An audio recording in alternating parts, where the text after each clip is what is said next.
జగన్మోహన్ రెడ్డి గారు ఇంకో మాట కూడా చెప్తారు. మా ఎంపీలు, ఎమ్మెల్యేల పైన తీవ్రమైన ఉమ్, వ్యతిరేకత ఉంది. దాన్ని గుర్తించే ఉమ్, అభ్యర్థుల్ని మారుస్తున్నామని అన్నారు. అంటే ఇంత ధైర్యంగా ఒక ఇంటర్వ్యూలో మా ఉమ్, పార్టీ పైన, మా నేతల పైన నెగటివిటీ ఉమ్. ఉంది, వ్యతిరేకత ఉంది అని చెప్పే ప్రయత్నం ఆయన ఎందుకు చేస్తున్నారు? దీని వెనుక వ్యూహం ఉందా? ఇప్పుడు 90% హామీలను అమలు జరిపి హ్మ్. 2,45,000 కోట్ల రూపాయల బటన్ నొక్కి పేదలకు పంచామని చెప్పి హ్మ్.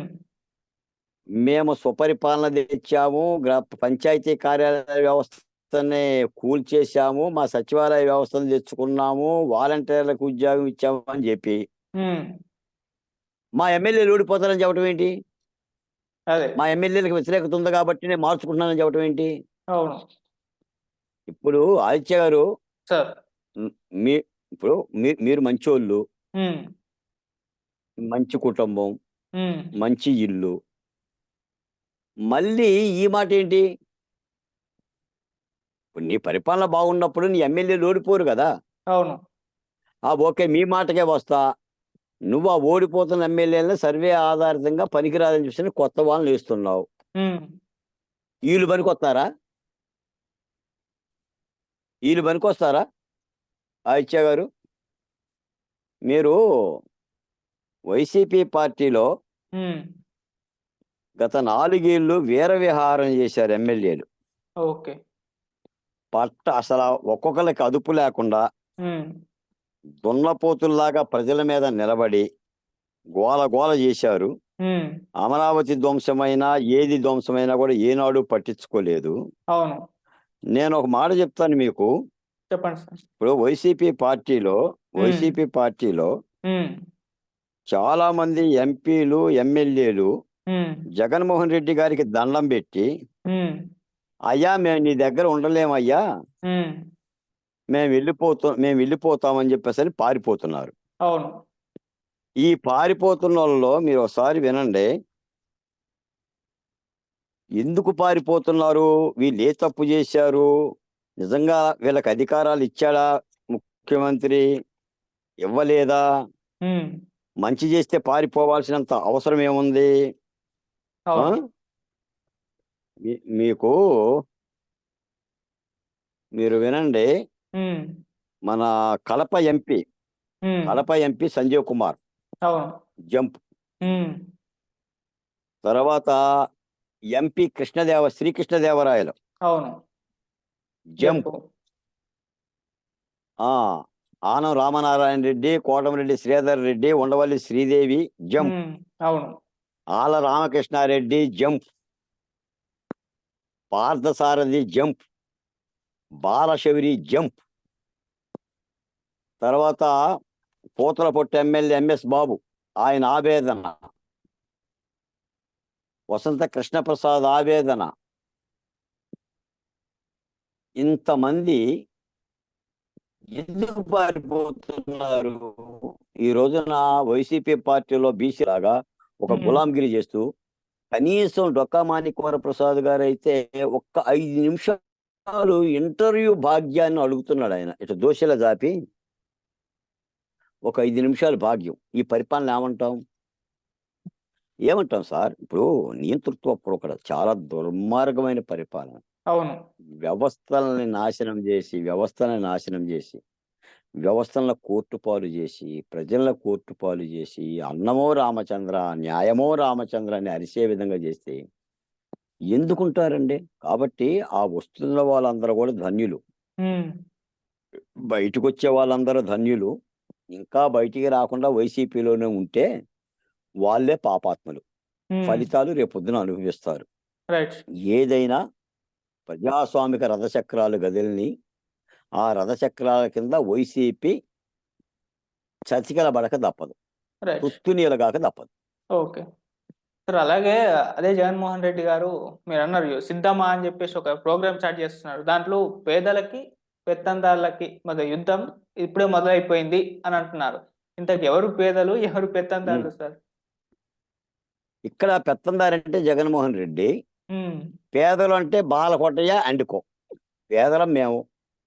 నిజానికి మీకు చెప్తున్నాను. నిజానికి సార్. ఆంధ్రప్రదేశ్‌లో హ్మ్. రేపు జరిగే యుద్ధం జగన్మోహన్ రెడ్డి గారికి, ప్రజలకి మధ్య జరుగుతుంది యుద్ధం. ఓకే. ప్రజలు యుద్ధానికి సిద్ధంగా ఉన్నారు. కాదు జగన్మోహన్ రెడ్డి గారు ఏం చెప్తున్నారంటే ప్రజల్ని జీపించడు. హ్మ్. ప్రజల్ని జీపించడు. ఆయన ప్రతిపక్ష పార్టీలకే, ప్రజలకే యుద్ధం అన్నట్టుగా జీపిస్తాడు. అవును. ప్రతిపక్ష పార్టీలు అవి అధికారంలో లేని పార్టీలు అవి అధికారం నుంచి దిగిపోయినాయి. వాటితో మాకేం యుద్ధం ఉంటుంది? ప్రజలకు ఎప్పుడు కూడా అధికారంలో ఉన్న అధికారంతోనే యుద్ధం ఉంటుంది. అవును. మంచి పరిపాలన చేస్తే మంచి అంటారు. చెడ్డ పరిపాలన చేస్తే దించేస్తారు. అది కాబట్టి రాష్ట్రంలో పెత్తందారైన జగన్మోహన్ రెడ్డి గారికి హ్మ్. పేదలైన దళితులకి, లేదంటే ఎస్టీలకి, ఎస్సీలకి లేదా నాలాంటి బహుజన కులాలకు సంబంధించిన పరిస్థితులకి మాకే యుద్ధం. హ్మ్. కాబట్టి మేము సిద్ధం. అమరావతి బహుజన జేఏసీగా బాలకోటగా చెప్తున్నా జగన్మోహన్ రెడ్డి గారు ఒకసారి సిద్ధం అన్నాడు. నేను చెప్తున్నా నేను సిద్ధం, సిద్ధం. నేను 2 రైట్. సార్లు చెప్తున్నా. We right. Are waiting. Hmm. We are waiting for the democratic fighting. Right sir. కాబట్టి హ్మ్. తేల్చుకోవడానికి ప్రజలు సిద్ధంగా ఉండారు. ఒక 60 రోజుల్లో ఆంధ్ర రాష్ట్ర భవితవ్యం తలరాత మారుతుందని చెప్పేసి నమ్ముతున్నాం. మార్చే విధంగా కృషి చేస్తాం. ఓకే. సార్ ఇక ఇటు జగన్మోహన్ రెడ్డి గారు అభ్యర్థుల్ని విడతల ప్రకారం రిలీజ్ చేస్తూ వస్తూ ఉన్నారు. కాకపోతే చంద్రబాబు నాయుడు గారు ఇప్పటి వరకు ఎందుకు క్యాండిడేట్స్‌ని అనౌన్స్ చేయడం లేదు? దానికి రీజన్ ఏమన్నా ఉందా సార్? అంటే ఆదిత్య గారు హ్మ్. రాజకీయ పార్టీలు వాళ్ళ అభ్యర్థుల తరహా నిర్ణయాల్ని ఆ పార్టీలు తీసుకుంటాయి. ఓకే. నిజానికి మీరన్నట్టుగా వైసీపీ పార్టీ అభ్యర్థులను ఇప్పుడే దాదాపు 3 వంతులు ప్రకటించేసింది. అవును. మనం అనుకున్నట్టు కూడా మంచి చెడ్డ ఇప్పుడు ఈయన పనికిరాడు, ఈయన పనికొత్త విషయం జగన్మోహన్ రెడ్డి గారు ముక్కుసూటిగా అనౌన్స్‌మెంట్ చేసేసి ఆయన అభ్యర్థులు ప్రకటించుకుంటున్నాడు. హ్మ్. ప్రతిపక్ష పార్టీలు కూడా అదే తరహాలో అభ్యర్థులు ప్రకటిస్తే ముందుగా పని చేసుకోవటానికి గాని, హ్మ్. యుద్ధం చేయటానికి గాని బావుంటుంది. అవును. తాత్సారం చేయటం మూలాన కూడా కొంత నష్టం ఉంటుంది. హ్మ్. మీరు పెరుగుని ఎక్కువ కాలం నిల్వించామనుకోండి పనికొస్తుందా? లేదు. పాలను ఎక్కువ కాలం నిల్వ ఉంచామనుకోండి పనికొస్తుందా? లేదు. కాబట్టి సమయం సందర్భంగా చకచక రాజకీయ నిర్ణయాలు తీసుకోవాలి. ప్రజల్లోకెళ్ళాలి. ప్రభుత్వ వ్యతిరేకతను వాడుకోగలగాలి. హ్మ్. గుట్టలుగా ప్రభుత్వ వ్యతిరేకత పోగుబడి ఉంది. హ్మ్. మీరు ట్రాక్టర్లు తెచ్చుకుంటారో, ఎడ్ల బళ్ళు తెచ్చుకుంటారో, లారీలు తెచ్చుకుంటారో, ప్రొక్లేన్లు తెచ్చుకుంటారో ఎత్తుకుపోగలగాలి. దమ్ముండాలి ప్రతిపక్ష పార్టీలకి. హ్మ్. ఆ ఎత్తుకుపోయే క్రమంలో బాలకోట ఇలాంటి దళిత బహుజన కులాల యొక్క నాయకత్వాన్ని వినియోగించగలిగే సత్తా హ్మ్. ఉండాలి. హ్మ్. కాబట్టి ప్రతిపక్ష పార్టీలు కూడా అభ్యర్థులు తాత్సారం చేయటం గాని, నిర్ణయాలు తాత్సారం చేయటం అనేది కూడా సరైన పద్ధతి కాదు. ఓకే. ఈ ఒక్క మాట నేను చెప్పగలుగుతాను. తర్వాత వాళ్ళ రాజకీయ పార్టీ కాబట్టి వాళ్ళ నిర్ణయాలు ఎలా ఉంటాయో, వాళ్ళ కాలానుగుణంగా వ్యూహాలు ఎలా ఉంటాయో అది వాళ్ళ ఇష్టం. ఓకే. అంటే సార్ అనౌన్స్ చేయకపోవడం వల్ల కొన్ని రకాల కథనాలు వినిపిస్తున్నాయి. బీజేపీతో పొత్తు కోసం వెయిట్ చేస్తున్నారు. వాళ్ళు పొత్తుకి ఏదో ఒకటి అటు ఇటు చెప్తే ఆ తర్వాత అనౌన్స్ చేయొచ్చని ఒక తీరు. లేదంటే ఇంకా పవన్ కళ్యాణ్ గారితో ఇక ఒప్పందం కుదరలేదు. ఎవరెవరికి ఎన్నెన్ని సీట్లు ఇవ్వాలో అందుకే ఇంకా తేలట్లేదు అని ఇలా రకరకాల కథనాలు వినిపిస్తున్నాయి గదా! మరి ఇది కూడా ప్రజల్లోకి ఒక నెగటివిటీని తీసుకెళ్ళే అవకాశం అయితే ఉందంటారు గదా? ఆదిత్య గారు ఇప్పుడు హ్మ్. నేనేమంటానంటే, హ్మ్. I am not one of the political party leader. అవును. నేను ఒక రాజకీయ పార్టీకి సంబంధించిన నాయకుడిని కాదు. కాదు. కానీ రాష్ట్రంలో ఉద్యమకారుని కాబట్టి హ్మ్. ప్రతిపక్ష పార్టీలన్నీ కూడా కలిసికట్టుగా పనిచేసి అధికార పార్టీని గద్దెదించాలని చెప్పేసి మాట్లాడుతున్నోళ్ళలో చాలా ప్రథముడిని నేను. హ్మ్. దానికి దానికి చిన్నయ సూరి కథలు చెప్పాం. మిత్రభేదం అంటే ఏంటో చెప్పాం. మిత్ర లాభం అంటే ఏంటో చెప్పాం. అవును. మిత్రభేదం 4 ఆవులు విడివిడిగా ఉంటే పులి వేటాడుతుందని చెప్పాం. హ్మ్. మిత్రలాభం 4 ఆవులు కలిసుంటే పులిని పారిగొట్టొచ్చు అని చెప్పేసని చెప్పాం. అవును. ఈ ప్రతిపక్ష పార్టీలు కూడా ఏదంటే ఎవరు కలుస్తారు, ఏంటి అనేది ఆ రాజకీయ పార్టీలు నిఖార్సుగా, నిజాయితీగా ప్రజల సమక్షంలో తీసుకోవాల్సిన నిర్ణయం అది. హ్మ్. అందులో కూడా తాత్సార్యాలు పనికిరావు. హ్మ్. ఒకవేళ ఏదైనా పొత్తులు, గిత్తులు ఉంటే దాన్ని ఒక స్నేహపూరితంగా, స్నేహభావంతో ఎవరికెన్ననేది డిసైడ్ చేసుకోగలగాలి. అవును. అసలు పొత్తుల కంటే ముఖ్యంగా మేమనేది ఏంటంటే ప్రజా ఉద్యమాల్లో పాల్గొన్న వాళ్ళని, రాష్ట్రంలో 4 సంవత్సరాలుగా దగా పడ్డ కులాలని, ఆ ప్రతినిధులని వైసీపీ ప్రభుత్వంలో మేము ఇబ్బందులు పడ్డోళ్ళం, దాడులకు గురైనోళ్ళం, కేసులు పెట్టబడినోళ్ళం, హౌస్ అరెస్టులు చేయనోళ్ళం, మాలాంటి వాళ్ళ యొక్క శ్రమని హ్మ్.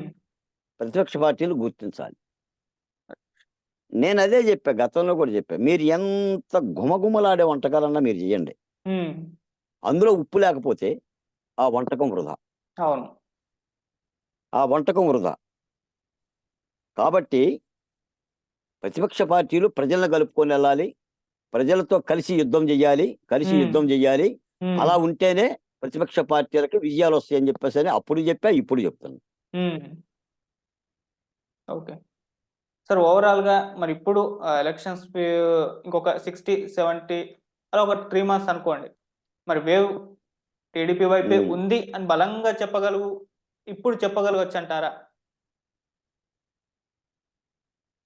కంప్లీట్ వేవ్ ఆదిత్య గారు, సార్.